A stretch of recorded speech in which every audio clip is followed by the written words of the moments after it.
enfin! Mais qu'est-ce que tu fais là? Bah, je voulais savoir comment fonctionne un frigo, mais je suis resté coincé dedans. Et maintenant t'as compris? Bah ouais, le frigo est... La pompe à chaleur fonctionne sur le même principe. Il prend de la chaleur à source froide et on donne à source chaude. Et on fait des sur Stop! On reprend lentement. Le réfrigérateur et la pompe à chaleur fonctionnent tous les deux d'après les mêmes principes. Ce sont des machines bithermes. Ce sont des machines disposant d'une source chaude et d'une source froide et permettant un échange de chaleur entre ces deux sources. En effet, ton frigo reste froid car il contient un dispositif permettant de prendre la chaleur à la source froide, l'intérieur du frigo, et de la donner à la source chaude, l'extérieur du frigo.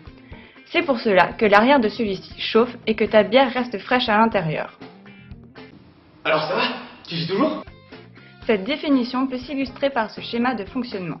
On y voit que pour refroidir une enceinte, il faut fournir du travail. Allez, t'inquiète, c'est bientôt la fin. Le fonctionnement du frigo se résume à des changements d'état du fluide frigorigène. Le graphique représentant la température en fonction de l'entropie du système permet de se rendre compte du cycle effectué par le fluide. Ce graphique de fonctionnement est analogue à celui d'un équilibre liquide-vapeur. Celui-ci est tout d'abord compressé, puis passe par une phase de condensation avant de subir une détente par la turbine et finalement être évaporé. Bon allez, maintenant on passe à quelque chose de plus compliqué, l'efficacité. On peut définir l'efficacité E comme étant le rapport entre l'énergie obtenue et l'énergie fournie au système. Pour le frigo, on a E égale QF, la chaleur de la source froide en joules, sur le travail électrique fourni en joules. Le meilleur moyen de la trouver est de calculer son inverse. En utilisant le premier principe de la thermodynamique, on obtient 1 sur E égale moins QC sur QF moins 1.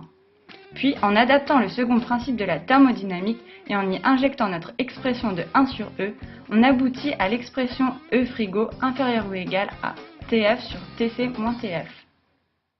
Eh ben tu vois, c'est pas si compliqué.